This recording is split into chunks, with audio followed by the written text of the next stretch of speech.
എൻ്റെ ജീവിതത്തിൽ ആദ്യത്തെ മൂവിയാണ്. ഹാപ്പിയാണ്. നല്ല മൂവിയാണ്. നല്ലൊരു മെസ്സേജുള്ള മൂവിയാണ്. നല്ല സിനിമയാണ്.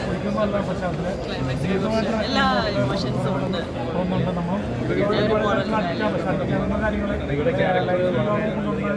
എൻ്റെ ക്യാരക്ടർ വളരെ വ്യത്യസ്തമായ ക്യാരക്ടറാണ്. അത് ഡയറക്ടർ തന്നെ പറഞ്ഞായിരുന്നു. എല്ലാവർക്കും ചിലപ്പോൾ അതിന് മനസ്സിലാവണമെന്നില്ല. കുറച്ച് പേർക്ക് കിളിമായ ക്യാരക്ടർ ഫീൽ ചെയ്യാം, കുറച്ച് പേർക്ക് വേറൊരു തലത്തിൽ ചിന്തിക്കുന്ന ക്യാരക്ടർ ഫീൽ ചെയ്യാം.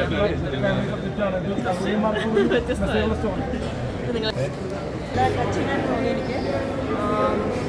ഡ്രിങ്ക്സിനൊക്കെ അഡിക്റ്റായി പോണ ഒരു പ്രശ്നങ്ങളും അതിൻ്റെ കോൺസിക്വൻസും എല്ലാം കൂടി ഭയങ്കര ഇഷ്ടപ്പെട്ടു. നല്ല ഇമോഷനായി. Okay, thank you. എല്ലാവരും നല്ല പെർഫോം ചെയ്തിട്ടുണ്ട്. സിനിമ ഒരു രക്ഷയില്ല, നന്നായി പെർഫോം ചെയ്തു. വീഡിയോ ഉണ്ട്. വെള്ളത്തിലെ ഒരു കഥാപാത്രം മറ്റേ നമ്മൾ ജയസൂര്യനൊക്കെ ആരും കടത്തിവിട്ടി തന്നെ പറയാം. കാരണം ആരെയും കുറച്ച് പറയുന്നതല്ല. കാരണം പുതുമുഖ നടന്മാർക്ക് ഇതുപോലെയുള്ള എക്സ്പീരിയൻസ് മൂവി ചെയ്യാൻ പറ്റുമെന്ന് സീനു